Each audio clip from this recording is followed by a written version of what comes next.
ان الحمد للہ نحمده ونستعینه ونستغفره۔ اب آ رہا ہے آج کے دور کا موسٹ کریٹیکل ایشو، اور وہ ہے قیام اللیل، جس کو عرف عام میں تراویح کہا جاتا ہے، جیسے لیلۃ القدر کو شب قدر کہا جاتا ہے۔ قیام اللیل کا مسئلہ نماز تراویح بھی کہا جاتا ہے۔ تو بدقسمتی سے قیام اللیل کا جو ایشو ہے، میں یہ لفظ بار بار استعمال کروں گا تاکہ یہ تراویح والا لفظ پیچھے جائے، اس نے زیادہ ایمبیگوٹی کریٹ کی ہے جی، وہ تراویح ترویحہ سے نکلا ہے، وہ اتنے نہیں ہوتے تو اتنے ہوتے ہیں، تو پھر پلس مائنس لگا کے رزلٹ نکالتے ہیں۔ میں چیلنج کرتا ہوں دنیا کی کسی حدیث کی کتاب میں نبی صلی اللہ علیہ وسلم سے یا صحابہ اکرام علیہم رضوان سے تراویح کا لفظ ثابت کریں۔ اس لفظ سے میں کوئی چیڑ نہیں ہے، محدثین نے استعمال کیا، جائز ہے، لیکن اس کو آگے لا کے قیام اللیل کو پیچھے کر کے امت کو جو ہے فتنے میں ڈال دیا۔ لہذا قیام اللیل کے لفظ کو عام کریں، یہ سنت لفظ ہے، اسی کو عام کریں۔ تو اس میں اہل سنت کے درمیان بھی اختلاف پایا جاتا ہے، بریلوی دیوبندی ان کا ایک موقف ہے، اصحاب الحدیث کا دوسرا موقف ہے، اسی طریقے سے اہل تشیع کا بھی اختلاف پایا جاتا ہے، ان کا بھی موقف بالکل ڈیفرنٹ ہے۔ لہذا میں انشاءاللہ فرقہ واریت سے بالا تر ہو کر حق بات پہنچاؤں گا، چاہے اس میں کسی بھی مکتبہ فکر کو بات بری لگے۔ جو حق بات ہے وہ انشاءاللہ آج اس معاملے میں بھی نئے نئے انکشافات ہوں گے، جو میں نہیں کر رہا، پہلے کے ہی لکھے ہوئے کتابوں میں چھپاتے تھے مولوی، میں انشاءاللہ بیان کر دوں گا، آپ جا کے خود چیک کر لیں اور ان مولویوں سے پوچھیں کہ انہوں نے یہ باتیں کیوں چھپائی ہیں امت سے۔ تو الحمدللہ 12 صحیح الاسناد احادیث کی روشنی میں انشاءاللہ ہم اس کو کور کریں گے تراویح کے مسئلے کو۔ تو پہلی بات اصولی سمجھ لیں کہ احادیث کی ٹرم میں 3 چیزیں ایک ہی چیز کے نام ہیں: قیام اللیل، تہجد اور وتر، اور تراویح بھی جو بعد میں اصطلاح آئی وہ بھی اسی کو کہتے ہیں۔ یہ کوئی مختلف نمازیں نہیں ہیں، تمام محدثین اس پر متفق ہیں۔ یہی وجہ ہے کہ امام بخاری رحمۃ اللہ علیہ نے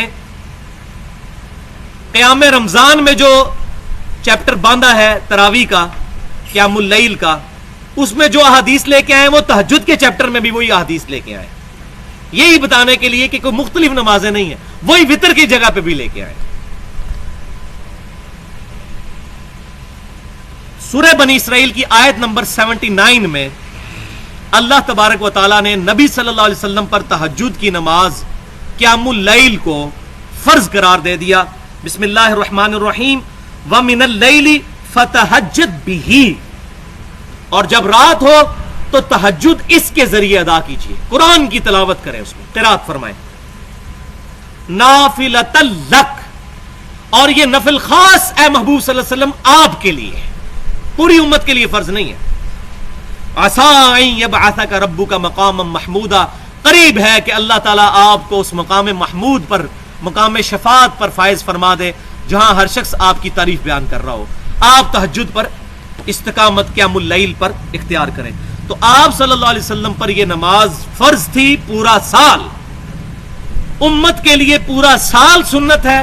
صحابہ کرام پڑھتے تھے، تابعین، تبع تابعین اور اولیاء اللہ آج تک پڑھتے آئے ہیں، لیکن جو سست لوگ میرے جیسے ہیں ان کے لیے حکم دیا گیا ہے کم از کم رمضان میں ہی پڑھ لو۔